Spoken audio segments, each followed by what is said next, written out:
আসসালামু আলাইকুম, সবাইকে স্বাগত জানাচ্ছি উইজ্জা থেকে।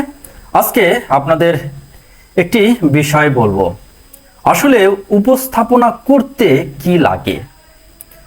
যদি আপনি উপস্থাপনা করতে চান বা কারোর সাথে কথা বলতে চান, তাহলে আপনার কি কি লাগে এটা কিন্তু আপনাকে জানতে হবে। কারণ বাংলাদেশে এখন যে পরিস্থিতি এই উপস্থাপনা নিয়ে, এটা কিন্তু খুবই মারাত্মক আকার ধারণ করছে। আপনি যদি কোনো টক শোতে যান, তাহলে আপনাকে কিন্তু বিসিএসে যেরকম বিভিন্ন প্রশ্ন করতে পারে, হুট প্রশ্ন করতে পারে, সেরকম কিন্তু আপনাকে বিভিন্ন নলেজ নিয়ে তারপরে টক শোতে যেতে হবে। যাই হোক, ওই বিষয়ে আমি বলছি না, আমি বলছি উপস্থাপনা করতে আপনার কি লাগে।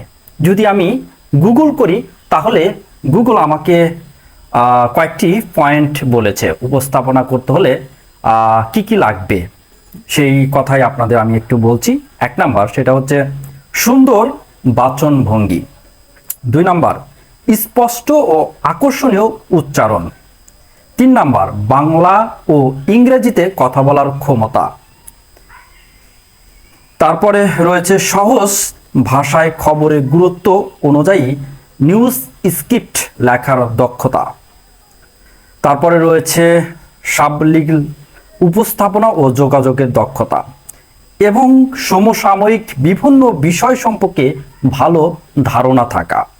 আরেকটি বিষয় রয়েছে যেটা বাংলাদেশের জন্য খুবই প্রযোজ্য এখন, অনাকাঙ্ক্ষিত পরিস্থিতি সামাল দেওয়ার ক্ষমতা, যেটা আমরা কয়েকদিন আগেই দেখেছি। আপনারা দেখছেন ওই যে চ্যানেল আইয়ের যে ঘটনাটি ঘটে গেল বিচারপতি মানিকের সাথে আর উপস্থাপকের সাথে, যেটা ঘটনা ঘটেছিল, এটার যে বিষয় কিন্তু এখানে আছে, সেটা হচ্ছে অনাকাঙ্ক্ষিত পরিস্থিতি সামাল দেওয়ার ক্ষমতা। অর্থাৎ আপনাকে কিন্তু এই কয়েকটি বিষয় থাকতে হবে। আপনি যদি উপস্থাপনা করতে চান, তাহলে এই কয়েকটি বিষয় আপনারা থাকতে হবে। কিন্তু এখন বাংলাদেশে দেখা যাচ্ছে কিন্তু উপস্থাপনা যারা করছে, অর্থাৎ যেসব মেয়ে উপস্থাপনা করছে, বাংলাদেশে তো বেশিরভাগ মেয়ে নিয়েই কথা হচ্ছে। এই উপস্থাপনায় বিভিন্ন সময় বিভিন্ন কিছু ভাইরাল হচ্ছে, তাদের কিন্তু এই উপস্থাপনা নিয়ে ভাইরাল হচ্ছে। অর্থাৎ একজন বলছে লুঙ্গি ড্যান্স সিনেমার টি আসলে নাম কি, এই গানটা কোন সিনেমার, এই আজব আজব প্রশ্ন কিন্তু আমরা দেখতে পাচ্ছি। সেজন্য আমি আজকে গুগল করলাম যে গুগলে কি কি বিষয় লাগে আসলে উপস্থাপনা করতে। আসলে বাংলাদেশের যে মানুষ রয়েছে বা যারা উপস্থাপনা করতে চায়, তাদের কিন্তু এই কয়েকটি বিষয় মনে থাকতে হবে। অর্থাৎ সুন্দর উপস্থাপনা করতে হলে আপনাকে সুন্দর বাচনভঙ্গি থাকতে হবে। অর্থাৎ আপনি যদি চিল্লে চিল্লে বলেন, তাহলে কিন্তু এটা আসলে উপস্থাপনা হয় না। সেজন্যই আপনাকে সুন্দর এবং বাচনভঙ্গি, সাবলীল বাচনভঙ্গি এবং মাধুর্য নিয়ে কথাটা বলতে হবে। কিন্তু এখনকার যে পরিস্থিতি বাংলাদেশে, সেটা কিন্তু খুবই খারাপ।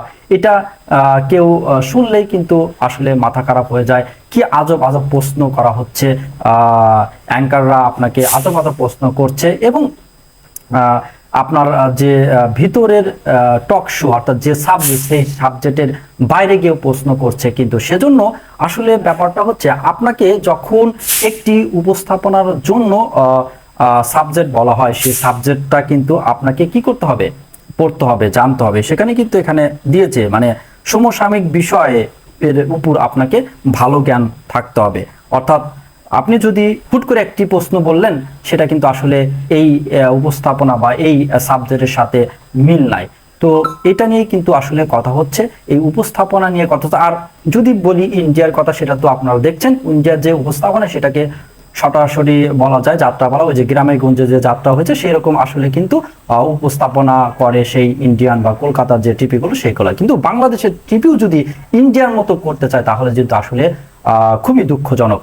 তাই যে ঘটনা এখন ঘটছে, যে বাংলাদেশের যে কয়েকটি ঘটনা ঘটছে, এটা কিন্তু আসলেই মেয়েরা যা উপস্থাপনা করছে, এটা কিন্তু খুবই নিন্দনীয়। তাই আমি আপনাদের যারা উপস্থাপনা করছেন এবং করবেন, তাদেরকেই আমি এই কথাটি বলার জন্য কিন্তু আজকে এসেছিলাম। অর্থাৎ উপস্থাপনা করতে গেলে একটি সাধারণ নলেজ আপনি গুগল করতে পারেন, অর্থাৎ কোর্সও করায় অনেকে, তো কোর্স না করলে হবে, আপনি সাধারণভাবে যদি আপনি গুগলে সার্চ দেন তাহলে কিন্তু আপনি পেয়ে যাবেন কিভাবে উপস্থাপনা করতে হবে। তাই আমি আপনাদের বলবো যারা যারা উপস্থাপনা করে তাহলে অবশ্যই একটু নলেজে থাকা দরকার মাথায় কিভাবে উপস্থাপনা, তাহলে আমার মনে হয় এই যে উপস্থাপনা নিয়ে কথা এবং সমালোচনা বিভিন্ন এটা নিয়ে আর হবে না এবং সবাই সুন্দরভাবে উপস্থাপন করবে। তো দর্শক থাকুন উইজার সাথে, আজ এ পর্যন্তই, আল্লাহ হাফেজ।